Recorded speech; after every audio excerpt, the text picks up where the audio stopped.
안녕하세요, 곰돌이입니다. 오늘은 좀 논란이 있는 그런 사고들이 좀 있어요. 저는 현직 도로교통 사고 감정사고요.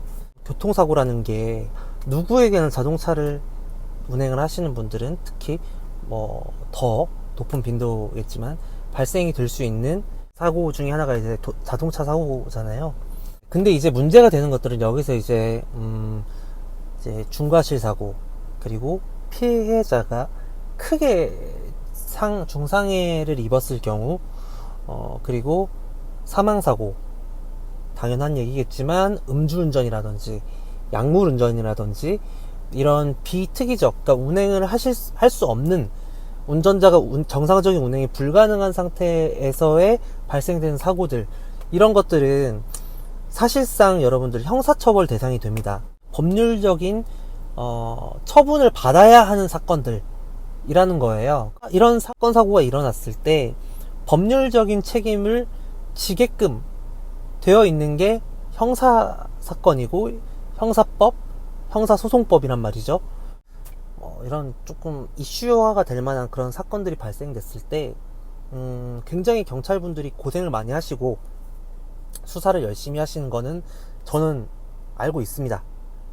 근데 최근에 보면은 조금 아이러니한 것들이 좀 보이기는 해요. 어떤 거냐면은 이제 자동차로 인해서 사고가 나면 무조건 이 사고가 어떻게 발생이 됐는지, 그리고 피해자가 있다면 이 피해가 가중되게 기여를 했는지, 또는 최소화시키기 위한 운전자의 노력과 조치가 있었는지, 이런 부분들을 분석을 해야 되고 그런 부분들에 대해서 판단을 해야 되거든요. 결국에는 어떤 사건이 발생됐을 때 피해가 확대되지 않도록 최대한 노력을 했는가, 또는 의도적인 확대를 할 목적을 가지고 어떤 행위를 했는가, 의도하지는 않았어도 어떤 그 이후에 미흡한 조작으로 인해 피해가 가중이 되었는가, 이런 것들이 검토가 돼야 될 것 같은데요. 일단 차량에 사고가 나면 여러분들 가장 먼저 보는 증거물이 여러분 블랙박스겠죠. 근데 블랙박스 영상에서는 사고가 어떻게 발생됐는지에 대한 부분만 확인이 가능해요. 그게 영상 기록 장치이다 보니까 어쩔 수 없는 부분이기는 한데, 그렇다라고 하면 이제 사고가 난 이전에 운전자가 어떤 행동을 취했는지에 대한 분석은 할 수가 있나 없나 라고 봤을 때 있습니다. 사실은 어느 정도 이제 가벼운 접촉사고다 이런 것들이 아니라 어느 정도 규모가 조금 있는, 예를 들면은 에어백이 터질 정도의 큰 사고면 당연하겠지만, 그게 아니라 안전벨트 프리텐셔너 기능 또는 프리세이프 기능 정도의 작동이 이루어질 정도의 충격량이면 기록이 되는 장치가 있어요. 여러분들 들어보셨을 거예요. EDR이라고, 이벤트 데이터 레코더라는 장치인데, 이게 쉽게 얘기하면은 어떤 충격량이 발생됐을 때, 또는 충격이 발생이 될 가능성이 있을 만한 어떤 운전자의 조작 행위가 있었을 때, 차량에 어떤 감지가 되었을 때는 기록을 해요. 이벤트 데이터 레코드에. 그러니까 간단해요. 진짜 말 그대로 이벤트가 발생된 거를 저장해주는 기능이다. 이게 어디에 저장이 되냐면요, 이게 특이하게 ECU나 이런 데 저장되는 게 아니라 에어백 모듈 안에 저장이 되거든요. 그래서 생각보다 꽤 오랫동안 데이터가 남아요. 블랙박스 메모리 카드에 장착되는 것보다 훨씬 더 저장 기간이 길다고 보시면 됩니다. 그래서 에어백 모듈이 저장이 되거든요. 근데 결국에 이 에어백 모듈을 떼서 없애버리면 그거에 대한 데이터가 사라지는 거예요. 그래서 실제로 EDR 데이터는 특히 이런 특이 사고들이 있을 때는 제일 먼저 증거 보존을 하는 게 좋아요. EDR 데이터는 교통사고를 분석하는데 굉장히 좋은 데이터로 활용이 가능하거든요. 근데 우리나라에서는 일단 좀 그에 대한 인식들은 조금 부족한 것 같기는 합니다. 아직까지는. 실제로 많은 경찰서에 EDR 추출기들이 보급이 돼 있어요. 하드웨어, 소프트웨어 둘 다. 이 EDR 데이터를 추출할 수 있도록 그 커넥터와 그리고 프로그램도 다 같이 판매를 하고 있거든요. 비싸서 그렇지. 그 실제로 경찰서에서 활용을 하는 경우가 많이 있어요. 사실상 이제 개인 차량 같은 경우는 사고가 발생됐을 때 EDR 따야 될 경우들이 많지는 않죠. 일반 사고건들이 대부분일 테니까. 그런데요, 사람이 크게 다치고 죽고 누군가의 이 처벌 수위를 결정을 해야 되는 상황에서는 이 사고건에 대한 분석이 굉장히 중요하잖아요. 이제 어떤 누군가는 피해를 봤을 거고, 그 피해자의 입장에서는 사실 이거는 굉장히 큰 문제란 말이에요. 법 쪽에 계신 분들이 되게 잘 아시겠지만 죄명마다 이게 형량이 다 다르잖아요.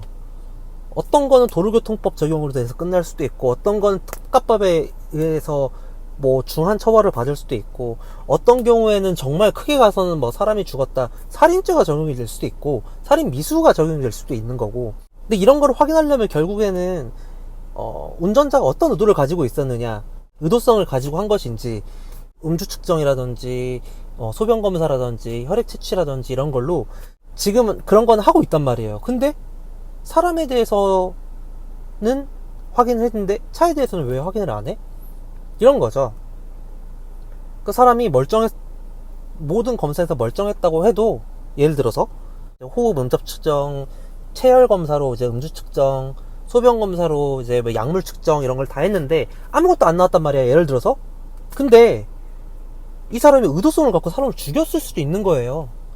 일반적으로는요, 여러분, 운전 중에 사고의 위험을 좀 느꼈다, 피항을 하겠죠. 회피를 하려고 회피 기동을 하던지, 브레이크를 밟던지, 그냥 뭐 내 옆에 들이받든지, 뭐 여러 가지 이제 운전자는 사고를 피하기 위한 노력을 하는 게 기본적인 본능이에요. 왜냐면 나도 다치거든, 사고 나면.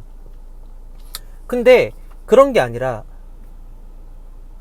피해자를 향해서 차를 조향을 했다라든지, 피해자를 애초에 향하고 있는데 가속을 했다든지, 이런 것들은 의도성을 입증하는데 중요한 증거가 될 수도 있는 건데, 이제는 그런 EDR 데이터에 대한 활용도가 매우 낮은 것 같아요. 어떤 증인과 목격자의 진술보다 증거물을 넘어설 수는 없어요. 아직까지는 EDR 데이터 활용을 적극적으로 하고 있지는 않는 것 같아요. 그렇지만 반드시 필요하고, 이미 유럽이라든지 미국에서는 여러 나라에서 이미 다양하게 활용을 하고 있거든요. 그렇기 때문에 이제 수사를 담당하시는 수사 관계자분들이 혹시나, 저의 채널이 아직 그렇게 유명하진 않지만 혹시나 좀 보신다면, EDR 기법에 대해서 사고 분석을 하고 그걸 이제 나중에 증거물 제출을 하실 거잖아요. 그렇게 활용하실 수 있게끔 좀 사고 조사도 좀 디벨롭이 됐으면 좋겠다 라는 말씀을 드리고 싶고, 대한민국 경찰분들 진짜 적은 인력으로 많은 사건들 해결하시느라 많이 바쁩니다. 그건 저도 알고 있어요. 왜냐면 교통조사계에 계신 수사관님들이랑 진짜 일을 같이 엄청 많이 해봤거든요. 현장에서 수사하고 필드에서 뛰시는 분들의 보조를 해주는 보조원들이 좀 필요하던지, 아니면 그런 수사를 하는 수사관님들이 좀 채용이 많아져서 좀 늘어나던지. 우리 국가에서 세는 세금 많잖아요. 그런 거 막자고, 막아달라고. 그런 거 막아서 정말 필요한 데 쓰자고요. 대한민국 높으신 분들 이제 욕 그만 드실 때 됐잖아요. 이제 국민들이 필요한 거, 원하는 거를 좀 해달라 라는 말씀을 좀 드리고 싶습니다. EDR 분석 필요합니다. 차량 에어백 모듈 사라져서 증거 인멸될 일 없게끔 이슈가 될 만한 사고건들에서는 반드시 EDR 데이터 빠르게 딸 수 있는 그런 방법들이 좀 모색이 됐으면 좋겠네요. 감사합니다.